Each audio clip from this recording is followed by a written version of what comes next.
Milan here with Fit Personal Training and Wellness, and thanks for tuning in. In today's video, I'm going to demonstrate a proper warm-up and stretching routine that you guys can implement into your daily physical fitness. You are going to need a foam roller. There's two movements today that I want to involve the foam roller for. Now, if you've never seen a foam roller, it's very common in yoga, but it's a great recovery tool. This is a full-size foam roller. And they do have half-size foam rollers, okay? But for the ones that I want to demonstrate today, we're going to be using the full-size foam roller. This is the chest opener, okay? With the chest opener, you want to take your foam roller and lay it on the floor. Now, you want to sit onto the foam roller and run it along your spine, okay? Now, the key to this is that you want to make sure your neck and your head are on the foam roller as well. You don't want them hanging off the side, okay? So your back is running against the foam roller, your spine is parallel with the foam roller, your heels are planted. We're going to take our arms and we're going to let them run out right by our side here, okay? And you want to make sure you're keeping your lower back flat. So this is what we call a chest opener, okay? Now in this position, you just want to stretch out those pectoral muscles, stretch out those shoulders, keeping the back of your hands flat to the ground.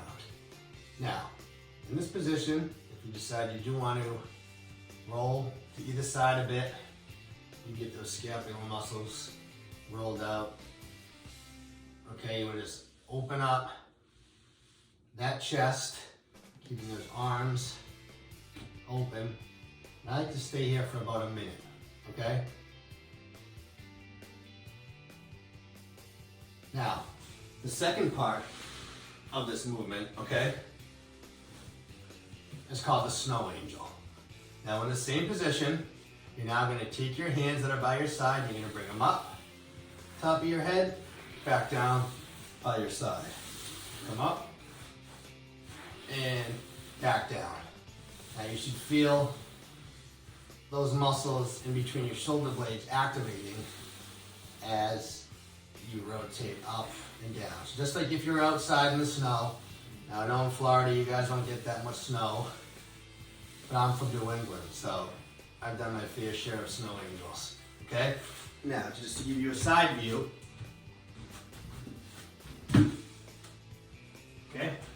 So, the chest opener, okay?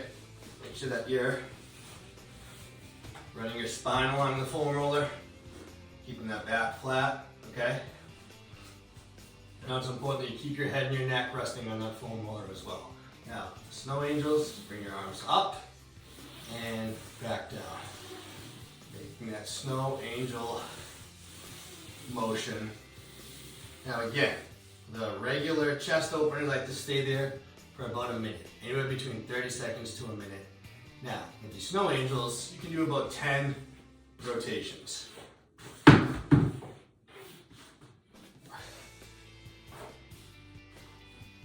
Okay, so those are the two that you'll need the foam roller for.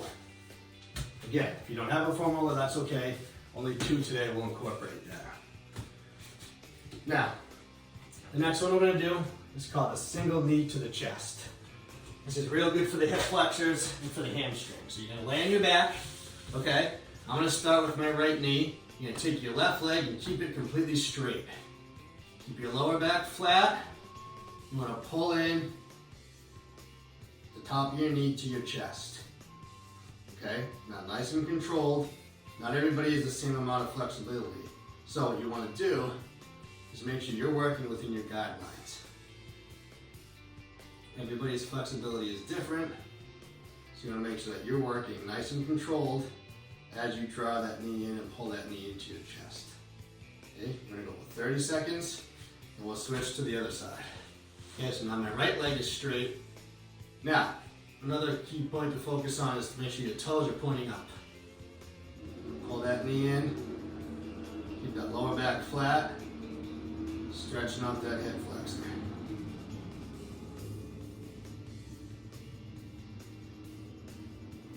Okay, nice and controlled. So 30 seconds on each leg would be ideal. Again, nice and controlled, as everybody's flexibility is different. Now, We're going to go both knees at the same time. So again, you don't want to compromise that lower back, so keep it flat, draw your navel in, grab at the top of your knees, toes are pointed up, you want to pull in. Okay, nice and controlled, elongating that spine, stretching out those hip flexors. You may feel this in your glute muscles a little bit, your hamstrings. Okay, and again, 30 seconds here is the goal. Okay, now, from this position, we're going to do what we call our figure 4 stretch. So we're going to take, in this example, I'm going to use my left leg first, so keep your right leg planted, take your left ankle and foot and put it over your right knee. Now you want to reach underneath your leg, relaxing your head, and you want to pull that knee in, okay? Again, point that toe up, pull that knee in. You should really feel that glute on your left side, that hip flexor, and maybe even that hamstring. So you're reaching in. So again, you're going to go in between your legs, so you can reach here. You want to pull in, okay? Again, working with your own flexibility, okay? But we're going to switch. Now I'm going to cross over my right leg. My left leg's going to be bent, and again, I'm reaching in. I want you to keep your neck relaxed. Point that toe. You want to pull your leg, pulling my left leg in, which is stretching out my glute muscle here. You want to feel this right along that area. Okay, again, 30 seconds and 30 seconds is ideal. Okay? Now, from this position, we're going to do what we call a lumbar rotation. Okay? Now, you want to make sure you give yourself enough room, okay, where you can rotate your spine from side to side. Now, the key to this is to look the opposite way from which way you're turning. So, for example, if I'm going to the left, I am looking to the right. Switch. Here, you're just rotating those hips and getting that spinal rotation active. Now on these, you don't have to do anything with your arm if you don't want. I just like to because it helps me look the opposite way. Keep your hands in if you want. It's up to you, but it helps me if I do this because then I can just rotate through and it's nice and easy because I have a straight back. Okay? Rotate through, nice and controlled. Now on here I like to get about 10 passes. 1 and 1 would be 1 complete pass. Okay? Now, this next one, you're going to want to be in front of a wall of some sort. Okay? Whether it's a wall in your apartment, your house, outside, anywhere. This is the legs up on the wall stretch. Now it's fairly simple in name, but it is a bit challenging. So what you want to do, you want to walk yourself towards the wall, okay?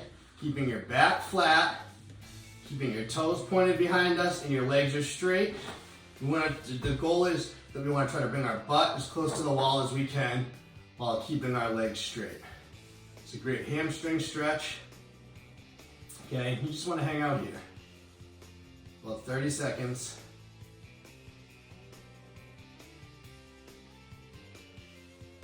Now with all of these, I like to range between 30 seconds to a minute if we're not doing repetitions.